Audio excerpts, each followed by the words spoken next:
মারা যতদিন পর্যন্ত বেঁচে আছে মাদেরকে ছাড়বেন না। একদিন চলে যাবে পৃথিবী থেকে এই মারা, তখন বুঝবেন মা চলে যাওয়া যে কি জিনিস। এটা আমার মা আমাকে বলে মাঝে মধ্যে যে আমার মা আরো কয়দিন বেঁচে থাকতো, মাকে একটু সরি বলতে পারতাম অন্তত।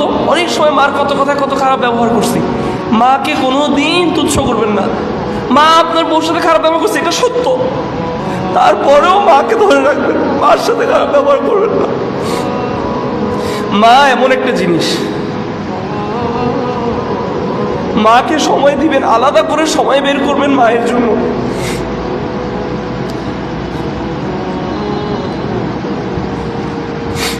কোনোদিন মায়ের চোখে চোখে তাকাবেন না, কোনোদিন মার দিকে চোখ গরম করবেন না।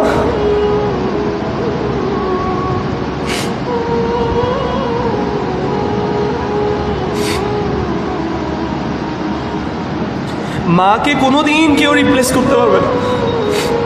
মা যত ভুল করুক, ভালো না লাগলে দূরে চলে যাবেন, একটু যে চুপ করে বসে থাকবেন, তাও মার দিকে তাকায় হাসবেন, মার জন্য দোয়া করবেন।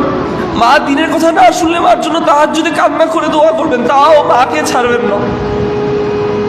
মার সাথে কোনো দিন গলা উঁচা করে কথা বলবেন না, সেম বাবার সাথেও কোনো দিন গলা উঁচা যদি করে থাকেন আজকে বাসায় গিয়ে মা বাবার কাছে ক্ষমা চেয়ে নেবেন।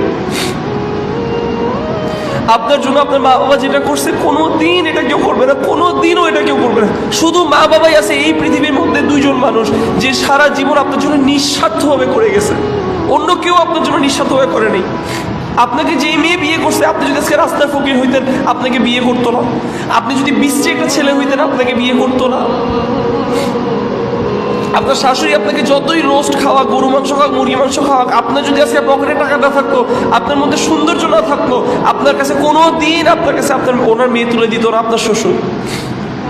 আপনার বস আপনার যত ভালো, আপনার দিনী ভাই আপনার যত কিছুই হোক না কেন, শেষ পর্যন্ত সে তার নিজেকেই চুজ করবে, আপনাকে চুজ। কিন্তু আপনার মা বাবা নিজের সব কিছু ছেড়ে দিয়ে হইলেও আপনাকে ধরে রাখছে।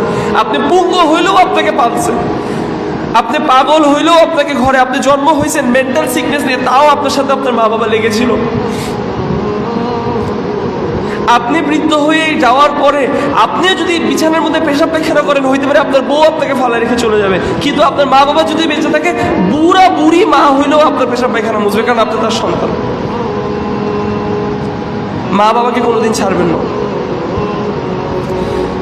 মা বাবার শুকরিয়া গুজার আমরা কিভাবে করব? তাদেরকে বেশি বেশি ভালোবেসে এবং তাদের জন্য দোয়া করে, বেশি বেশি দোয়া করে, এটা করে আপনি আপনার মা বাবার শুকরিয়া গুজার করবেন, এবং এটা দিয়ে আপনি আপনার মা বাবার হক পূরণ করতে পারবেন। এবং এই আয়াতগুলো ফাওয়াইদ থেকে এটা আসছে যে মা বাবাকে অমান্য করা, মা বাবার কথা অমান্য করার সিভিয়ারিটি কত বেশি, কত ভয়ঙ্কর, যে আল্লাহ সুবহানাহু ওয়া তাআলা ডিরেক্ট অর্ডার করছেন যে মা বাবার হক আদায় করো, মানে মা বাবার কথা অমান্য করো না। মা বাবা যদি আপনি কোনো মুবাহ কোনো কাজে ডাকে, সেই কথা আপনি শুনতে বাধ্য, শুনবেন, অবশ্যই শুনবেন, ঝগড়া করবেন না, তর্ক করবেন না। মা যদি পছন্দ না করে আপনার লাল কালার কাপড় পরা, অথবা আপনার সবুজ, বাদ দেন, দরকার নেই আপনার ওই লাল কালার পাঞ্জাবি পরা। মা যদি পছন্দ না করে আপনার ওইখানে যাওয়া, দরকার নেই আপনার যাওয়া। যে জিনিস আপনার জন্য ওয়াজিব সেটা যদি পছন্দ না করে, সেটা আপনি মানতে বাধ্য, সেটা আপনার করতেই হবে, মা বাবা না মানলেও কিছু করার নেই। কিন্তু অসংখ্য জিনিস আছে যেটা আমাদের জন্য ওয়াজিব না, কিন্তু আমরা আমাদের মা বাবার সাথে সেটা নিয়ে ঝগড়া করতেছি, এবং ওই ঝগড়া দিয়ে আমরা তাদেরকে দিন থেকে আরো দূরে ঠেলে দিচ্ছি, আরো দূরে ঠেলে দিচ্ছি। এমনও সময় আছে তারা বলছে, তুই যে ব্যবহার করছিস এটা যদি ইসলাম হয়, আমি ইসলাম চাই না।